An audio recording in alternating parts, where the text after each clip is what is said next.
"Your mother's cooking is outdated. It's time for her to step aside." I heard David say those words to the restaurant critic, not knowing I was standing right behind him. But that wasn't even the worst part. The worst part was watching my son and his girlfriend laugh as they posed for Instagram in front of what was supposed to be my legacy. I sat in my parked Volvo across the street from Chen's Kitchen flagship location, watching David and Sienna stare at the permanently closed by order of the owner sign plastered across the windows. Sienna's phone was out, probably trying to salvage her influencer brand from this PR disaster. David's face had gone from confident to confused to absolutely pale, which wasn't unusual for David lately.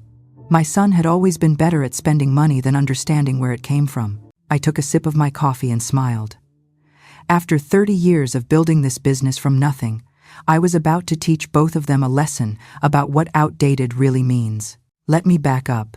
My name is Margaret Chen, but everyone calls me Maggie. I'm 62 years old, and I've been in the restaurant business since I was 17, washing dishes at my uncle's dim sum place in San Francisco. When I married James 32 years ago, we had exactly $3,000 and a dream of opening our own restaurant in Seattle. We opened the first Chen's Kitchen in a neighborhood that real estate agents politely called emerging and everyone else called sketchy. James worked the walk, I managed the front, and we both scrubbed floors at midnight. We served Cantonese comfort food, nothing fancy, nothing trendy, just honest food that reminded people of home.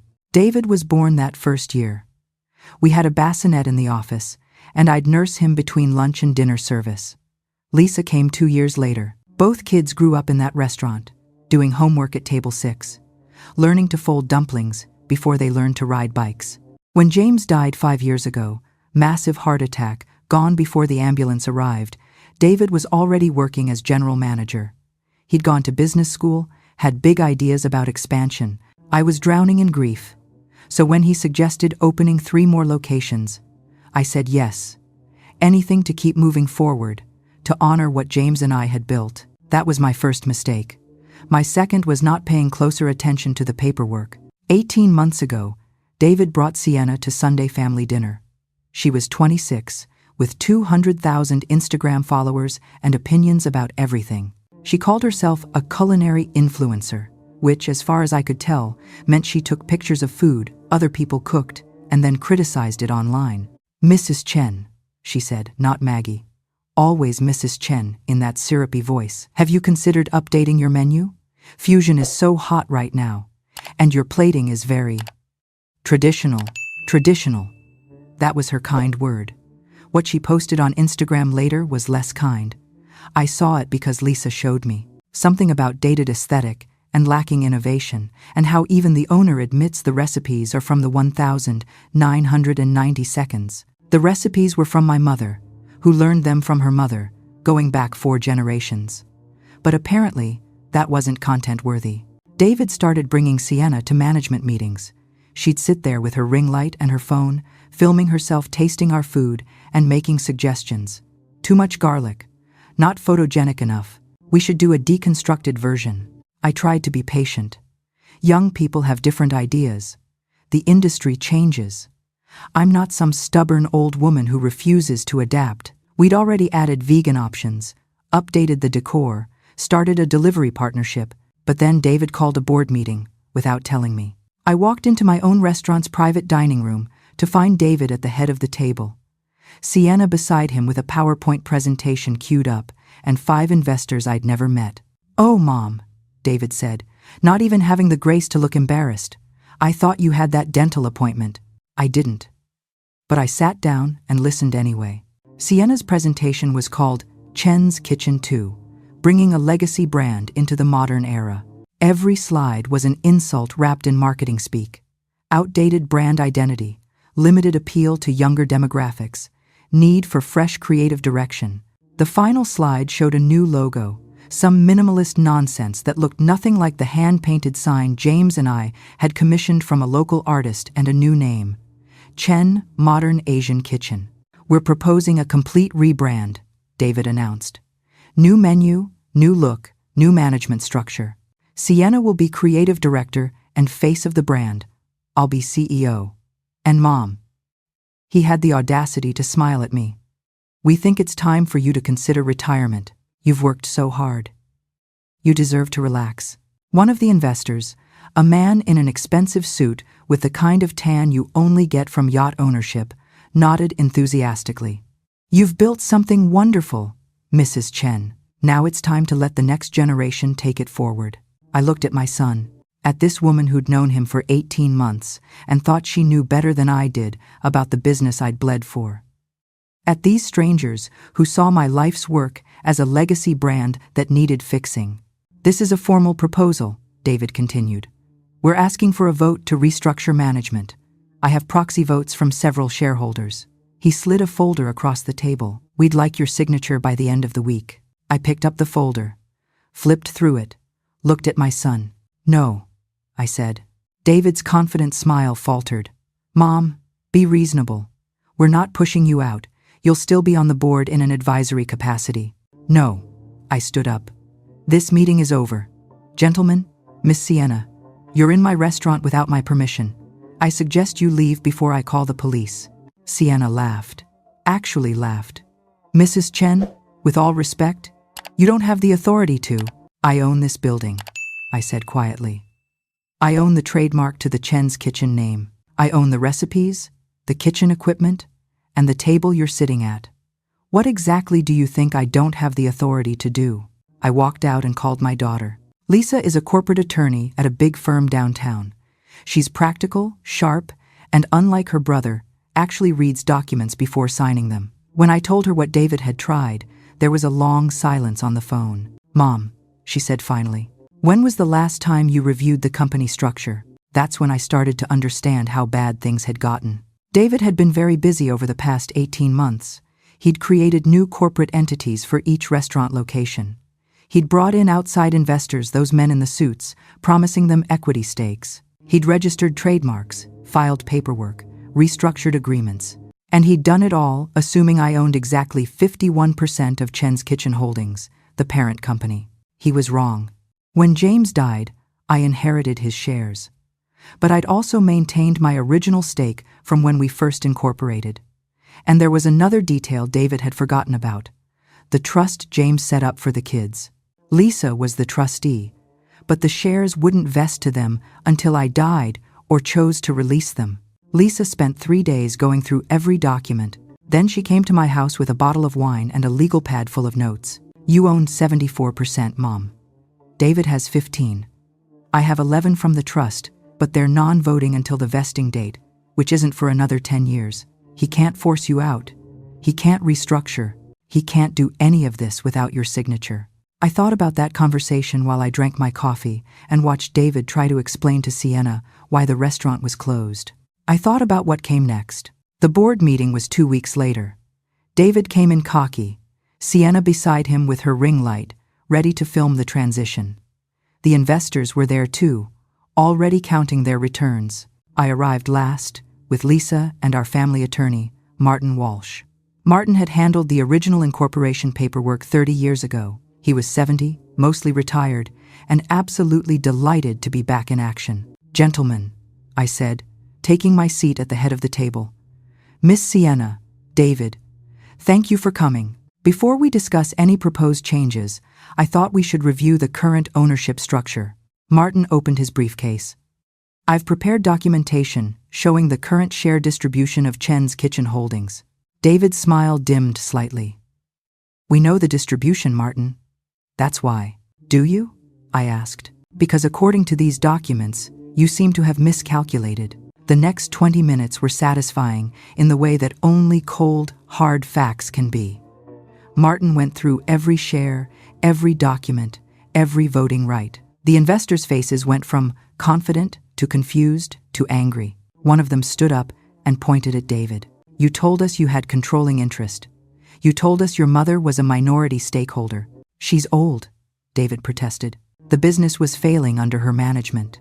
"The business," I interrupted, "had its most profitable quarter in history 6 months ago, which you would know if you'd been paying attention to the actual numbers instead of Instagram metrics." Sienna's phone was in her hands, but she wasn't filming anymore. She was frantically texting someone. "The vote David called for is invalid," Martin continued. He lacks the authority to call such a vote. He lacks the shares to win such a vote. And as of this morning, he lacks the position necessary to call any votes at all. I slid a document across the table. David Chen, you're terminated as general manager, effective immediately. Your company email and building access have been revoked. You have until 5 p.m. to collect your personal belongings from the downtown location. David's face went through several colors, finally settling on an interesting shade of purple. You can't fire me. I'm your son. Yes, I said, and I love you. But you're also an employee who attempted to stage a corporate coup. So yes, I can fire you. And I am. He turned to the investors. We had a deal. We had a deal with someone who claimed to have authority he didn't have, one of them said coldly. Our lawyers will be in touch. The meeting broke up quickly after that. Sienna left first, already on her phone, probably spinning this into content somehow. The investors filed out, shooting David looks that suggested his next few months would involve a lot of lawyers. Lisa stayed behind with me. You okay, Mom? I was better than okay. I was just getting started. But I need to back up again, because the story wasn't really about that board meeting. That was just the appetizer. 3 days after firing David, I hired a forensic accountant. Her name was Patricia Kim, and she came highly recommended by Lisa. Patricia specialized in family business disputes, which apparently meant she'd seen everything and was surprised by nothing. She went through our books for the past 18 months. Every transaction, every invoice, every expense report David had signed off on, it took her a week. When she came to my office, she had 3 folders and an expression I'd seen before on James's face, the day he found out our first restaurant manager had been skimming cash. Mrs. Chen, Patricia said, your son has been embezzling from the business, and he's been doing it very carefully. The folders contained 600 pages of documentation, fake vendor invoices, inflated expense reports, equipment purchases that never happened, consulting fees to companies that didn't exist, including one called Sienna Brand Consulting LLC that had received $47,000 over the past year. He was good, Patricia admitted. Nothing too large, nothing too obvious. 1,000 here, 1,500 there. But it adds up. Conservatively, I'd say he's taken approximately $280,000. I sat very still. 280,000. That's conservative. If we go back further than 18 months, it could be more. My son. The baby I'd nursed in the restaurant office. The boy who'd learned to fold dumplings at my elbow had stolen from me. From his father's legacy. From his own family. Patricia cleared her throat. There's something else. David signed a letter of intent 2 weeks ago to sell the entire company to Pacific Dining Group. It's not binding without your signature, but it shows clear intent. The sale price was $8 million. $8 million? Our company was worth at least $15 million, probably more.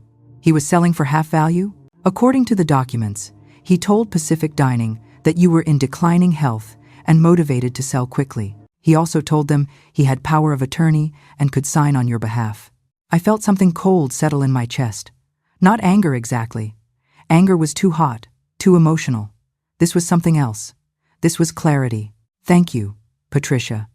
Please prepare a complete report and send copies to Lisa and Martin. That night, I sat in the original Chen's Kitchen location after closing. I did this sometimes, when I needed to think. The restaurant was dark except for the emergency lights, and I could hear the industrial dishwasher still running in the back. I thought about James. About the night we signed the lease on this space, both of us terrified and exhilarated. About the first year, when we weren't sure we'd make rent. About David's first birthday party, celebrated right here at table 6 with dumplings and joy and hope. Where had I gone wrong? But that was the wrong question. I'd done everything right. I'd built something real, something that mattered, something that fed people and employed people and brought families together. David's choices were his own. The question wasn't where I'd gone wrong. The question was what I was going to do about it. I made some calls, called in some favors, reached out to people I'd known for 30 years in this business. By the end of the week, I had a plan. David's plan had been to rebrand Chen's Kitchen and push me out, so I did exactly what he wanted, sort of. I closed the flagship location, put up a sign, permanently closed by order of the owner, Thank you for 30 wonderful years.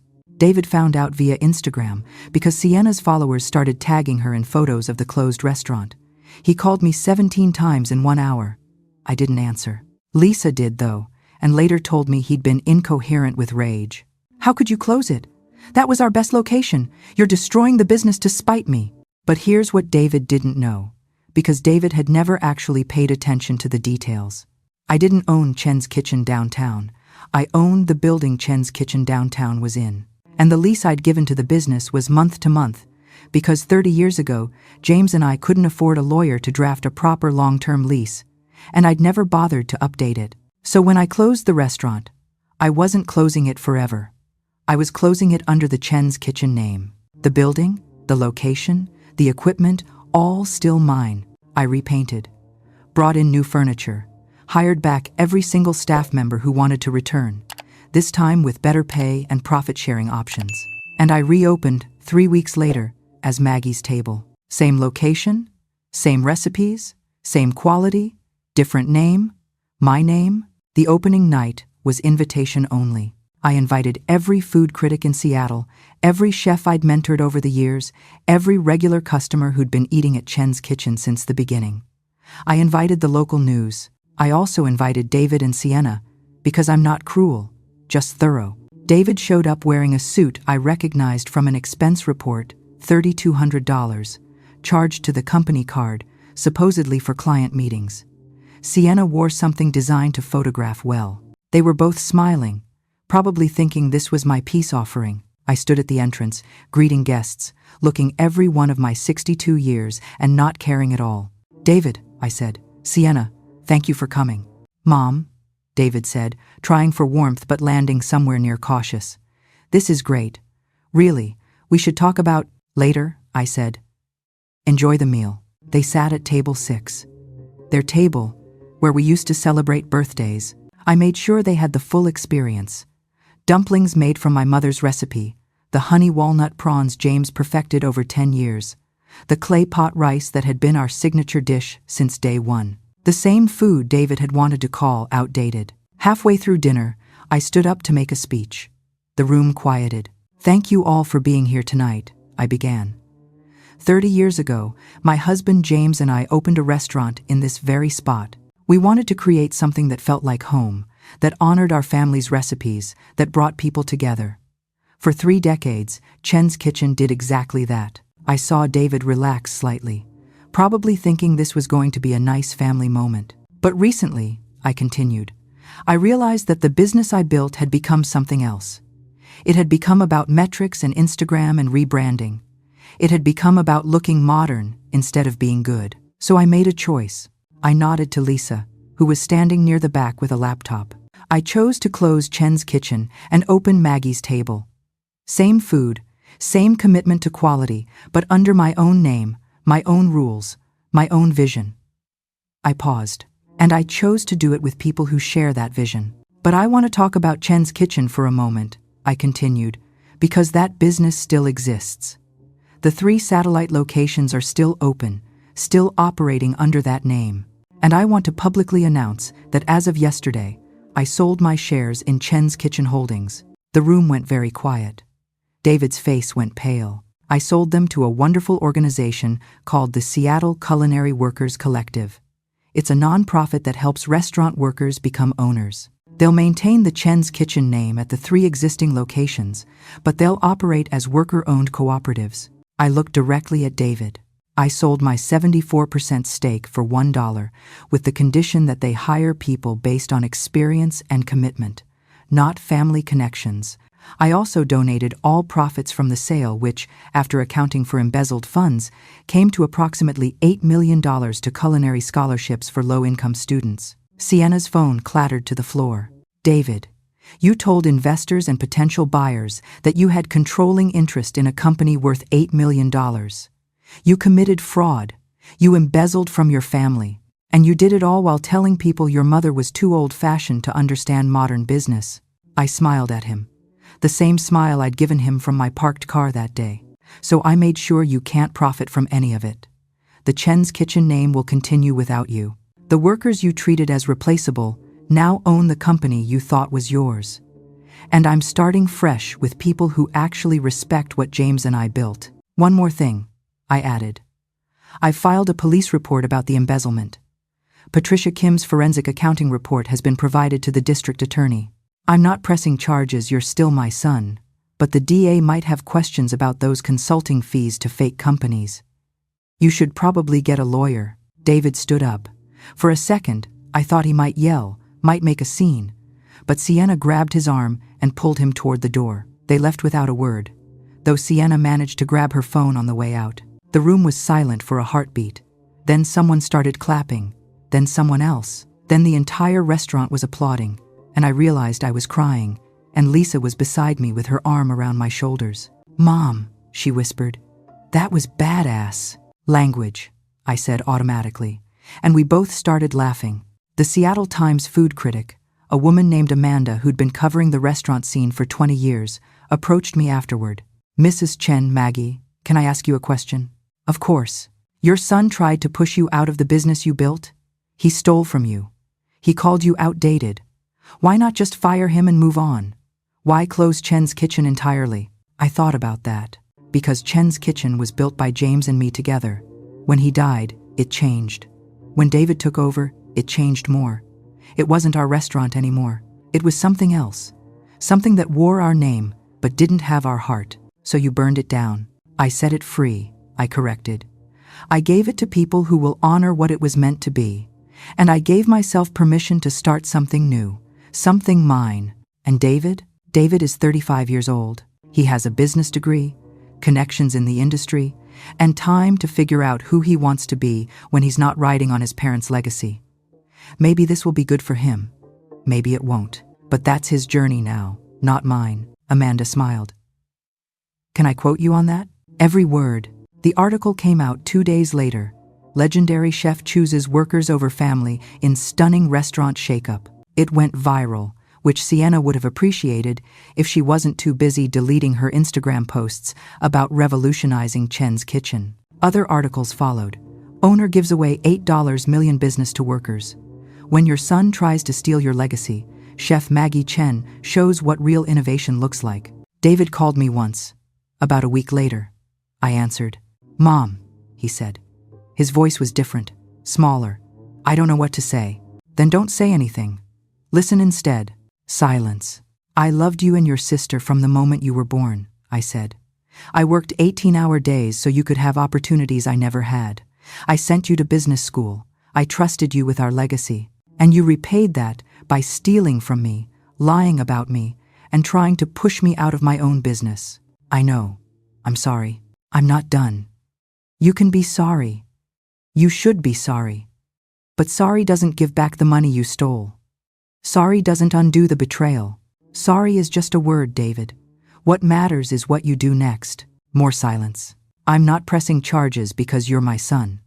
But I'm not giving you another chance in my business because you're also an adult who made choices. If you want to rebuild your life, you'll have to do it on your own. The way James and I did. No shortcuts, no family money, no legacy to coast on." "I understand," he said quietly. "Do you?" "Because I'm 62 years old, David. In your mind, that made me outdated, irrelevant, ready to be put out to pasture. But I built Maggie's Table in 3 weeks. I gave away an $8 million business out of principle. I've had 3 job offers from restaurant groups across the country, and I'm mentoring 5 young chefs right now. I'm not retiring. I'm not slowing down. I'm just getting started." "I know," he said. "I see that now." "Good. Then here's what I need from you. Stay away from my restaurant. Stay away from the Chen's Kitchen locations, and stay away from Sienna's toxic influence. Figure out who you are when you're not pretending to be me or your father. When you've done that, really done that, we can talk about being family again." I hung up. Lisa, who'd been sitting across from me the whole time, raised her wine glass. "To Mom," she said, "who is terrifying and inspiring in equal measure." "To your father," I corrected, "who taught me that the only thing worth building is something you'd be proud to put your name on." We drank to that. 3 months later, Maggie's Table has a 6-week wait for reservations. We've been featured in Bon Appetit. A production company wants to make a documentary about the whole situation. But I said no because some things are private, even when they're public. The Seattle Culinary Workers Collective is thriving with the 3 Chen's Kitchen locations. They've promoted 2 line cooks to manager positions and started a training program. They sent me a beautiful thank you note and an invitation to their first annual meeting. I went. I cried. It was wonderful. David got a job as a regional manager for a corporate restaurant chain. It's honest work, but it's not ownership. Sienna moved to Los Angeles, where apparently the influencer market is more forgiving. They broke up, which surprised no one. Lisa joined Maggie's table as COO. She works 3 days a week at her law firm and 2 days at the restaurant, and she's better at operations than David ever was. We're talking about opening a second location, maybe in Portland. Yesterday, a young woman came to the restaurant asking for a job. She was 23. Just graduated from culinary school with student debt and big dreams. "I'll start anywhere," she said. "Dishwasher, prep cook, anywhere. I just want to learn from you." I looked at her eager face and remembered being 17, washing dishes in my uncle's restaurant. "Can you be here at 6 a.m. tomorrow?" I asked. "Yes, chef. Don't call me chef. Call me Maggie. And bring comfortable shoes. We start with dumplings." She showed up at 5:45 a.m. She's been there every day since, learning the same recipes my mother taught me, the same way I taught David and Lisa when they were young. Maybe that's the real legacy, not the buildings or the business structures or the money, but the knowledge passed down, the skills shared, the traditions honored and evolved. David thought he needed to make me irrelevant to be relevant himself. Sienna thought old meant worthless. They both confused age with obsolescence, tradition with stagnation. But I'm 62 years old, and I'm opening a second restaurant next spring. I'm teaching the next generation. I'm proving every day that you can honor the past while creating the future. And every morning, when I arrive at Maggie's table before dawn, I make myself a cup of tea and stand in the kitchen James and I would have loved. I think about the journey from that first tiny restaurant to here, about the hard choices and the harder lessons. I think about my son, and I hope he's learning his lessons too. But mostly, I think about the dumplings I'm about to teach a 23-year-old to fold, and the customers who'll enjoy them tonight, and the fact that after 32 years in this business, I'm not tired. I'm not outdated. I'm not done. I'm just getting started.